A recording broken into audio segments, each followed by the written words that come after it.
right, you guys, thank you for coming to Winning the Home Game. I'm so excited. Today we have Alex Childs and Brooke Prince of White Space Design. And I've known you guys for how many years now?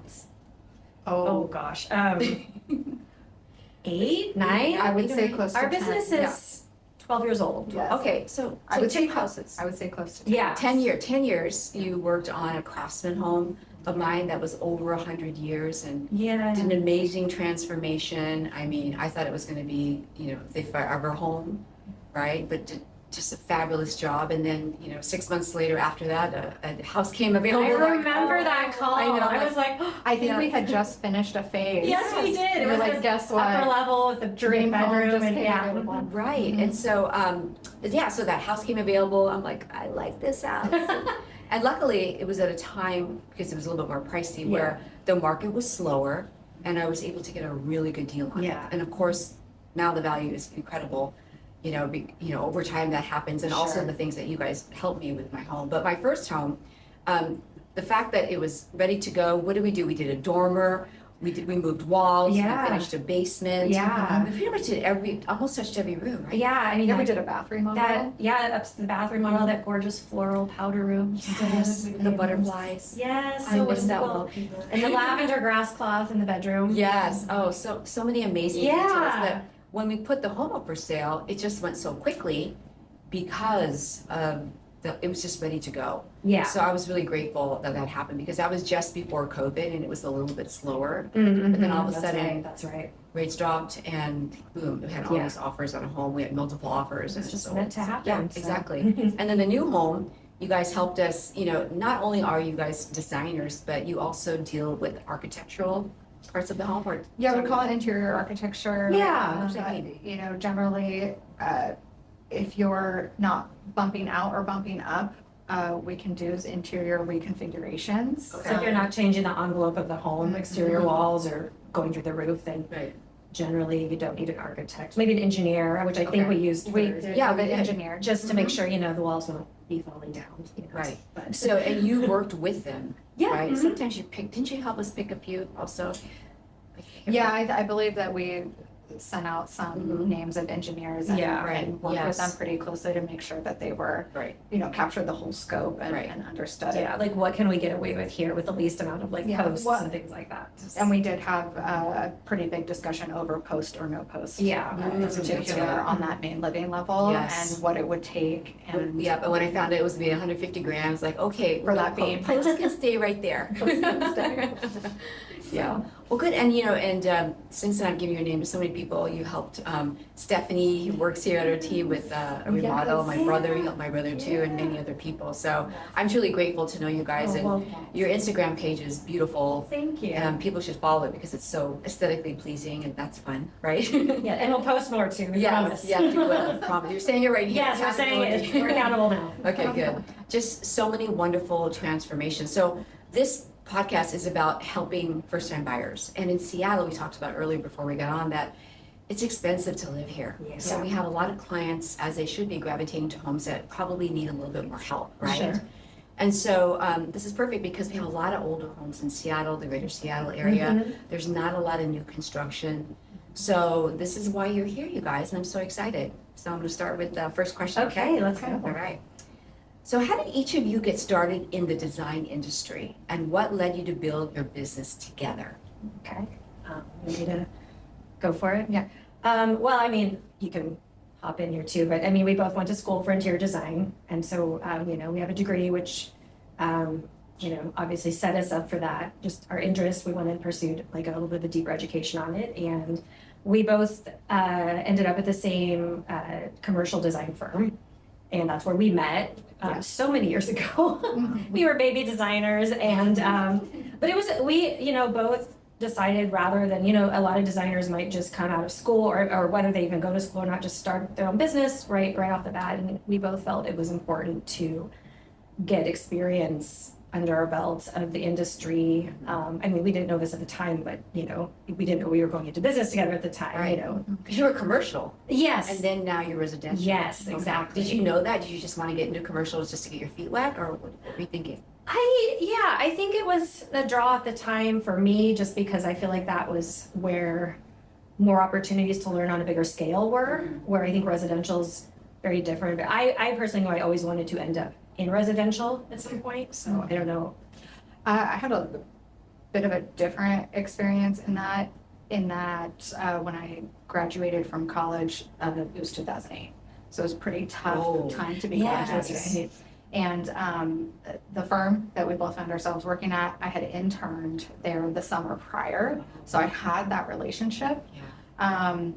And so, graduating at a time where job placement was pretty low, and reached out, kept that relationship going and reached out and said, hey, I'm looking for a job. And they were obviously pleased with me because they did hire me, even in a very, hard I forgot time. that was during a. and then proceeded to be there for the next 7 years or so. That's amazing. There's actually a stat on that. If you become an intern for a company, you have a 70% chance of landing a job with them.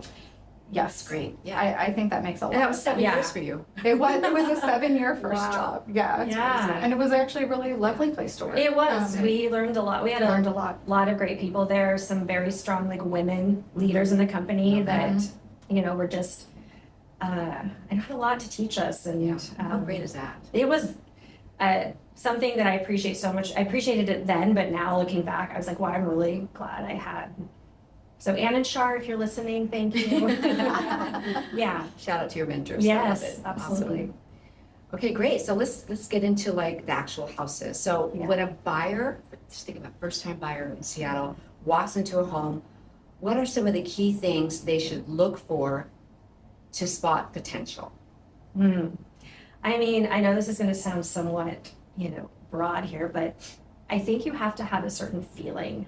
And I think people can generally tell the difference. If you can strip away some of the cosmetic stuff, don't pay attention to a horrible light fixture or this awful whatever, that stuff can be changed and fairly simply, right? But I think you need to have a certain feeling about the home, and can you walk through the space, and can you picture yourself doing daily life there? Waking up, starting your day, ending your day, what spaces are you using, how are you moving between the spaces? My home, we have, our bedroom is on the upper floor, girls' bedroom's downstairs. Some people wouldn't like that. Yeah. We are all about it, and so it's just, but you have to think about how you might live in that space. Can you picture yourselves? And, I think there's just a certain feeling, when something just feels good. Right.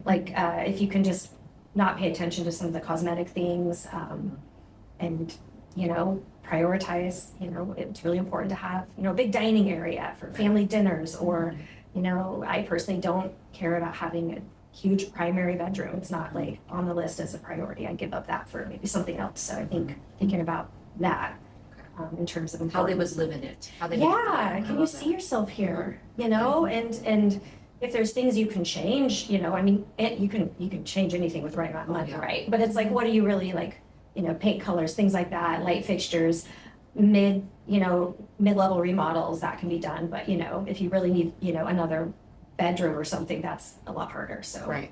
Yeah. I love that. And I would say also, is there something about the home that excites you? So yes, you can spend money and make the home into something that you want for yourself. I mean, that's the reason we have jobs. Right. Um, But looking beyond, Brooks spoke to this a little bit, looking beyond some of the aesthetic things that maybe are more, changeable on the surface level, is there something about the house that does excite you?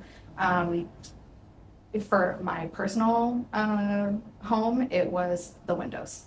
Beautiful floor to ceiling for windows. I had not seen anything like it before. I made compromises in my own wish list because I love those windows so much. So it's kind of paying attention to what excites you about the home too, and realizing that, if there's some things that you need to address later and that you can, it's always an option. I love that. Yeah. I would add in one more thing, is natural light. I feel like here, Yeah. especially if you're on the Pacific Northwest, you Yes. always spend a lot of time under gray skies. How's the light play in the space? Does it have a good quality of natural light? That's going to directly affect your mood. And changing the orientation of, how light is coming into the space, that is an expensive thing to do.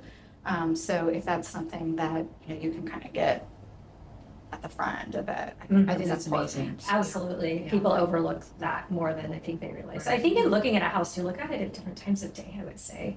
I mean, we Yeah, actually possible. will look at finishes with clients sometimes, depending Absolutely. on the space, different times of day, because Right. things read differently in different Right. lighting. So, Mhm. yeah. So a feeling, excitement, and natural light. Yeah. I And love can it. you see That's yourself perfect. doing life better? Right, that's right. Yeah. Love it. All right. What's one simple change that can completely transform how a home feels without a major renovation? So we have a lot of first-time buyers that, Mhm. you know, want to put the 20% down. I try and say, maybe put less down if you have something to fix. Mhm, You know, mhm. because it's much lower interest rate if you just, you know, include that in your mortgage. So Yeah. what do you guys think? So, one simple change. I think it's a bit of a hard question because it is not a one solution fits all situations. Mhm. So it's sort of having to assess what the house needs. But some examples, I Yeah. would say, Examples. are let's have wall application be a category. That's paint, paneling, wall covering, and I would probably throw window Window coverings coverings. Oh, into that as Okay. well. These are things, that combination of things can make a pretty big impact on the Yes. space. Cover a I large mean, square footage of your home if you think about Yes. flooring walls. Right. Right. And it doesn't require a permit. It doesn't require a major renovation. You might need a professional to hang some wallpaper, but you know, that's pretty Yeah. low in terms of the expense of it. Mm-hmm. Something else that comes to mind, I would say, is changing out light fixtures. Again, very simple, but it's a way that you can incorporate your own personality into the space. Even some plumbing fixtures. Sometimes plumbing fixtures Yeah. can be easily changed out too, deck mount faucets, things like Yeah. that. Yes. Showers Yeah. are a little harder sometimes, Right. you know, but Yeah, because of the rough ends. right. But But yeah, changing out the metal finish in a hardware space on too. cabinets, Mm. you know, some of the Right. jewelry of the space, you could kind of Right. call it. I love that. And I did think about it, that the paint and the panel and even the drapery or whatever you're gonna pick Mhm. is like, that covers a lot of area. Covers a lot of So area. that's more bang for your buck. Yeah, Mhm. yeah, Love that. absolutely. Okay, so where do homeowners tend to waste money on design that doesn't actually add value?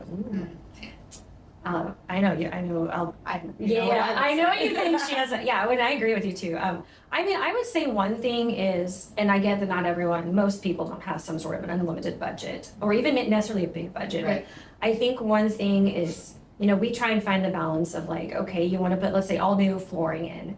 You know, it's tempting to be like, well, let's get the, you know, less expensive flooring and save all this money. And you're gonna generally always get a lesser quality or something like that. And if it's something like flooring throughout your home, you know, you want it to be. What's the example of that? I talk about laminate versus Like wood. let's just say like an engineered wood floor. Okay. You know, like if someone wants to do all engineered wood flooring in their home, like the prices range so much for those. Right. You know, and there are some really inexpensive ones out there that are like a lot of times quick remodels or things that maybe a builder might use those depending on the situation, or just for a quick resale, things like that. But at the end of the day, you might be saving money up front, but if you're really planning on being in your space longer than a few years or longer term, you know, you're wasting money when you're gonna probably have to replace, repair, maintain Mhm. something that's of a lower quality at the end of the day, especially a wear and tear area like a floor. Right.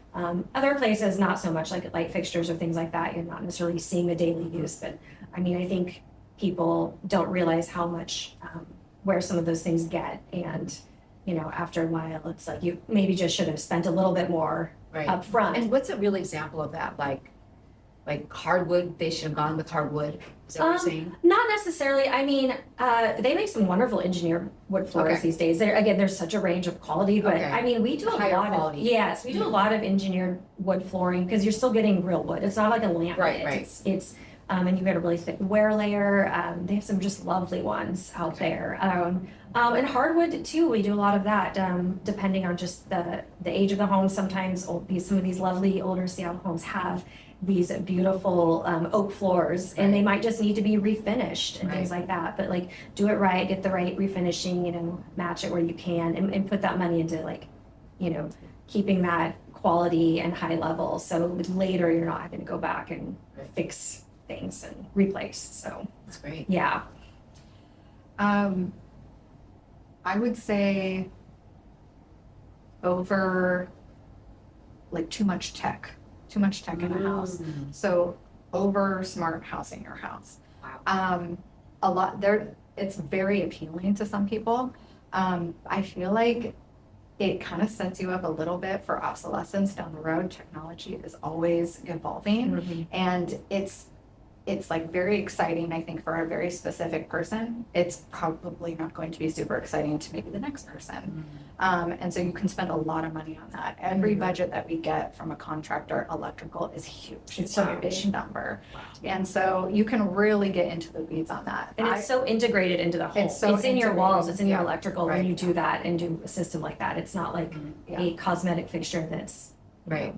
I would rather see, instead of someone being able to turn a light on from their phone, I'd rather see a beautiful metal toggle switch that can actually add character and back to the personality basics with to some of them. this stuff, you know? I'm a big fan of that. Yeah. But my clients That's want to do smart. tech. I we'll mean, do we all tech. help them get there if that's important, you know, Yes. but it Yeah. just feels like it's a little But bit. it's a big expense. Yeah, I think Yeah. my house is a little bit over tech, but the only thing I really like are the speakers, the Yes. ceilings, because I love it when I can play music when I take a Yeah. shower. So that's really the only I thing I mean, these use. speakers is a great one. I mean, that's, you Speakers know, is a good one. you'll always be listening to music. That's Yeah. not, you know.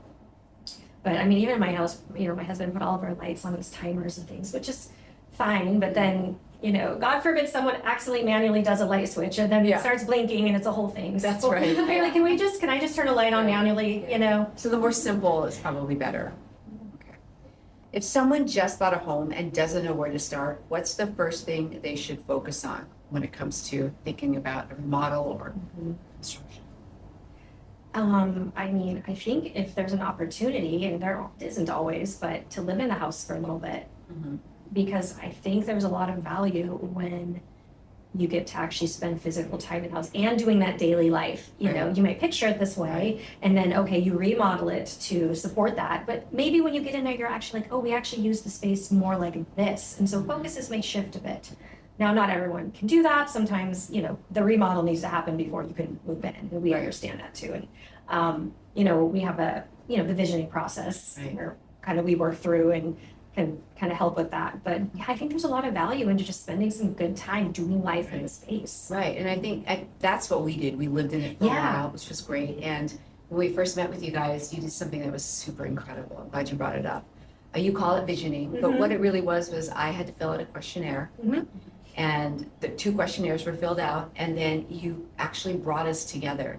So the end result actually was a combination, and I was really impressed because I got my grays and beiges, you know, and there was some pop of color Yeah. out there. So it all worked out, and I was really surprised that Yeah. that was even going to be part of the process. Yeah. So how'd you guys come up with that process? Well, I think from when we worked in our corporate design, we did. it was part of that process. So it was somewhat of a It's different, carryover. but It's different, but yeah. it's somewhat of a carryover. But I think there's something to be said. I mean, normally people are thinking a lot about these remodels. They're thinking a lot about their spaces and their homes. And sometimes even just a conversation, they don't get all of it out. Mhm. Right. I know for me personally, I do really well being able to write out my thoughts. And so we treat it as an opportunity to brain dump onto us. Like, we want to have in-person conversations. We want to see the space, walk the space, really talk through things. So we're considering all of that in combination with the visioning process, the questionnaire. But I like the term brain dump because Yeah. people are often thinking about so much more than they can even articulate. And you don't So need it's to an edit what important you send process. our way. We just tell, Right. like, you see something, you don't even know why you like it, send it. Well, even the questions Yeah. that are so good, like, where's your favorite place to visit? Yeah, travel and Yes. it's like, So you I think know, I put Greece or Italy or something like yeah, that. we really try and weed out both your priorities aesthetically as well as functionally. And Mhm. yeah, some of those more obscure questions actually inform a lot more than people realize. Great process. How should homeowners think about design differently if they plan to sell in the next few years? Yeah, this is a good question. And actually, this is right along the lines. I'm working on a project right now, and they're going to be there a little longer than a few years, maybe like 5 to 6 years. But it's a large home. They want to, touch every square inch of it. It's also, a family. They do appreciate design, and that's always been, lovely. And so the approach we're taking is, let's design with very timeless and classic, materials, finishes, style in mind in general. Because, you can do so much to build off of that. No matter what your personal style is, it feels like that can go so a nice classic foundation. But we also want them to feel like their house isn't just so, quote unquote vanilla, that, Right. it's not reflecting their own personalities. And the fact that they do appreciate some, uniqueness and in design, we're doing some fun things with light fixtures, wall coverings, some plumbing, some things like that if the next homeowner comes in 5 years and is like, oh, I don't love that, it's easy to replace. Right. Where, if they don't love, a staircase railing that goes all the way up 3 floors, that's a little bit different. So we're kind of taking that approach where, again, it's like the jewelry of the house, things like that. We're giving it a lot of personality, doing some fun wall coverings and some things like that. So I think that's you guys are so good at that. Like every time somebody walked into that Craftsman bathroom, they're like, oh, they want to Thank just you. live in that bathroom. It was so beautiful. Thanks for I saying miss that. it a lot. Yeah. So I don't know. Do you have anything else to add? Or Yeah, I'm personally a big fan of, even if you're going to be in the home, maybe for a shorter amount of time, give yourself the opportunity to enjoy it and, enjoy the fruits of that labor. Right, of that right, yeah. remodel, I guess. I think that, and I do think, depending on kind of your location and what your market is like, I mean, a tasteful, well-done remodel is going to pay off. So Yeah. my message is doing it. Yeah. And to Brooke's point, you can layer in personality. You can design in a classic way that will appeal to, many different types of people. But you can still put your twist on it, your Absolutely. personality. Absolutely. Love that. For someone considering a remodel, like how do you decide what's worth doing and what's not? Yeah, this goes back to the vision a little Yeah. bit too, Mhm. and what your priorities are. What are the spaces that you spend the most time in, that you really need to have functioning really well for you, in order to make your daily life as seamless and smooth as possible. So if it's in a kitchen and you have a kitchen that's really just not working for your family, for your lifestyle, that's a great place to start. We should probably talk about budget too. That's a Right. big component, obviously, because any work that you do costs money. So understanding, what your budget is going into it. Part of our job is to help people figure out where their dollars are best spent. Yeah. So, Like, are you going to do a sort of, affecting maybe less but more throughout the entire home, or are we really focusing strongly on a few bigger areas? I mean, the kitchen's always an easy one because we do a lot of life in a kitchen. Right. in It's probably the general. most expensive one. Yeah. Is it? Yeah, Mhm. it is. It is. But the most impactful to your daily life. Right. And I think, that's one thing that people, when you want to think about your last question, resale, I think kitchens are one of the first things people go to when they're looking at an online listing. I don't know. I go right to the kitchen pictures to see what we're Right. working with here, And working with appraisers, for the homes that our Mhm. clients buy, like, when there are upgrades, it really helps the value for sure in a Mhm. kitchen and Yes. bathrooms. Yes, absolutely. What's a design or layout mistake you see often that buyers should pay attention to when touring homes? You guys can make anything work, I know. But Well, I mean, part of our job is to help. you like Yeah. that stuff. yes, we like to solve the problems. I think one thing that's harder to solve, or it just takes a lot more of a remodel, is when there's awkwardly shaped rooms that are hard to furnish, and they, and sometimes this happens just with older homes, or sometimes it happens if a home is built without maybe a furniture layout in mind. Where are you sitting? Is there a place for a TV? Where's the fireplace? Are you gonna have to have your back towards windows with a view because that's the only place to anchor something? So I think looking at room orientation and, as you know, I've been looking a little bit for a home and have noticed somewhere it's like, we can put a little love seat in here. Are That's you the hardest client to work yes, with? I'm terrible. So, but yeah, it's hard because you can't, you can't always just change the size of the Right. room or shape. So that would affect your choice, like if the room's not the, Yeah. Angles. I mean, you can always make something work, but if you Right. have a, long, narrow living Right. space, you're not gonna get a sectional to sit right, all of your family on there likely to, watch the game or something that's, Right. so you have to, I think look at that. I've seen this, quite a bit throughout the years. Seattle homes, like, to get to one bedroom, you have to go through another bedroom. Not uncommon. How do you Yeah. fix that? Oh, Oh, well, you give them a fabulous closet and dressing area like we did for Like you. it. That's right. Okay. You just make into a beautiful closet. Sure, exactly. Brilliant. yeah. I mean, and that might trigger some more, interior rework to kind of correct or make those spaces function better Right. for people. That's where we may want to, leading back to where do we start? Well, start with the layout and the flow of So the make sure the space. layout and the flow. Yeah, the idea is Works always to for make you. sure it looks like, even after a remodel, it's always intentionally supposed to look good. Yes, Right. We don't want anything to feel like awkward or, off. Why did they build a bedroom? You have to go through another bedroom to get to another bedroom. Why did they do that? I think a lot of these old Seattle, and I know because our previous house was a 110-year-old farmhouse in Finney Ridge, and it was when there was no open concept was not a thing, and it, when we moved in, they'd taken, but all the interior walls are all compartmentalized, and that's because it was like one heating source throughout the house. Oh. And okay. so, you didn't have heat and air conditioning in every room. And so they would compartmentalize rooms a lot more to keep smaller spaces and Yeah. things like that. So I think it's that kind of has crossed into, what we see today with some of those interesting, layouts. It made sense for the time, Right. but we obviously live differently now. Very, very differently.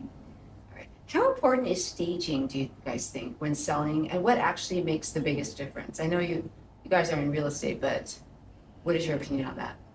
I mean, you are, but I think staging is really important because I think the average person who walks into a home has a hard time with spatial scale right. and understanding, well, what really can fit in this room. So, I mean, my opinion would be that I think it's been very beneficial in Yeah, terms of agreed. real estate, but It helps just kind of complete the picture, Right. yeah, exactly. And I think it can kind of help people sort of, even if it's not their style necessarily, Yeah. the staging, it helps them again further envision how they themselves can use the space. I would bet that a lot of people bring in their own things and set it up very similarly to staging because that's what we Yeah. saw. Right. Yeah. But again, I think it just helps inform people like, oh, is this a space I feel like I could Right, going back to move those my awkwardly own- shaped rooms, Yeah. it does give you a sense of like, what can I fit in here? What can't I fit in here? It tells you both the good and, maybe like, oh, that won't work for us, or that's Right. great, that, we never thought of that, so it's important, absolutely. You just reminded me of when you guys came in and kind of showed me the vision for the main floor, and you brought your computer out. I had no idea what it was going to look like, but you have amazing software for that to show like everything. But We use a 3D software. Oh, the model? Yeah. yes, just like, and then it brought everything, We to just kind of like life. tour you through a little bit, Yes. and yeah, When we do bigger reconfigurations, that's super helpful Right. to show clients, this is how it's going to feel spatially. Right. It's hard to imagine sometimes if you've got a wall in the way, your Right. kitchen's completely changing its orientation. So that we can read a two-dimensional plan and feel really good about the spacing, but I think for someone who's not in this industry or like is really in it every single day, it's super hard to envision it. So that's why the 3D models are so helpful. Yeah. All right. What's your favorite way to make a space feel warm and inviting without overcomplicating it? And before you answer that, like when you guys take pictures afterwards, and you put all these cute things in the house. I'm like, I would Yes. keep all those things Yes. that you put in. So, that happens. for your, and you do that for your book of business or online, the pictures that you take after the final product. Oh, for our marketing photos. Yes. Yeah. Yeah, we So- stage for the photo shoot. Right. Yeah. Sorry, I veered off a little bit, but No, that's okay, yeah. what's your favorite way to make a space feel warm and inviting? I think one easy way, and it kind of goes back to just some of the classic timeless foundation design is, honest and authentic materials and in kind of more natural finishes. Compare like a beautiful natural oak floor to like a high gloss gray laminate floor that's pretending to be wood. you can just picture the difference there. And I think materials that are more naturally occurring, both in palette and texture, and just even like the layering of those can really help that just feel welcoming. And I think also when you're looking at a whole home and you want to make the different spaces have their own personalities, right? Not every bathroom is going to have the same finishes and look like, we don't want that, right? But you do want all the spaces to connect in some way. And so establishing kind of a common thread throughout the space that actually will tie those spaces all together. And this is kind of done subtly, as there's an art to it. And it could be a metal finish that you see throughout the home. It could be a combination. It could be metal finishes. It could be just a certain stain of wood. It could be architectural detail. It could be, we're using more of a handmade tile, not matching tiles everywhere, but we're just kind of approaching it more of a handmade way throughout the space. And I think that helps it feel put together, whole, welcoming, kind of like layering those together. But just very simple little nuances there to that. Right, I love that. Yeah. My favorite way is with various levels of lighting. We put in a lot of can lights in our projects, but I'm not generally a fan of can lighting. I prefer the light level to be brought down into the space a little bit. So a combination of pendants, of wall lighting, floor and table lamps. I want to layer in various levels of light on that level. And put everything on a dimmer if you must have. yeah, you can put everything on a dimmer Yeah. if you need, brighter light sometimes and less light other times. And then I would say, cap your lighting temperature at 2700. So go with a warm light. Okay. That's big. I think a lot of people don't realize that. Yeah. Warm meaning like the It's the color The temperature, color of temperature. the light. Okay. So it's You've seen those like blue, almost blue white. so like, sterile. yeah. I like to cap it at 2700. Okay. Some people prefer like a 3000, but 2700 is really warm, Soft, really warm, ambient yeah. and soft, and it's a much more cozy. Yes. Yes. I love that. It's really good advice. So lighting is really important too. And you brought some really cool light fixtures in the Fun house. with light fixtures, yeah. Do you know which one I'm talking about? By the fireplace? The Oh, marble yes. front. Yes. Yeah, people always say, oh, wow. It's a dramatic piece, but it's not overpowering. It's Yeah. so simple, Yeah. but it's just a simple gesture. Yes, and yes. Yeah. Really Yeah. cool. That's a favorite for sure. Well, wonderful, you guys. Thank you. This is great because Yeah. this is the first time we've had somebody that wasn't a real estate agent. Have we had anybody else? No. And so this is great because Well, thank you. a lot of you right away like, oh no, we had a financial advisor too, but this is great because this really helps people. I mean, you made our homes people always comment like, how do you do this? Like, well, I did nothing. I did nothing. I mean, you guys were so gracious enough to help me pick out the furniture. Like, I am not a design person at all, like not even a little bit. I mean, I have to ask Asha to help me get dressed. Well, thank you for trusting Yeah, us. yeah. It's always nice when a client Yeah. trusts you as well, and you definitely. Yeah, I definitely trusted you guys, and obviously your work speaks for itself. Just amazing. you. Thank you. So where can our people find you? Yeah, so our website is wsdesigngroup.com, and then on Instagram we are whitespace_interiors. You can also find us on Facebook, Whitespace Design Group. Okay, we'll leave all those on our page too. Thank you. And you guys are amazing. I love that you're a women-owned business. It's so inspiring. So that's a beautiful thing too. Yeah. And no offense, but I think women do great, beautiful, wonderful things for homes, and you guys Yeah. are a testimony of that. Thank So, you. thank We you. agree. Thank you.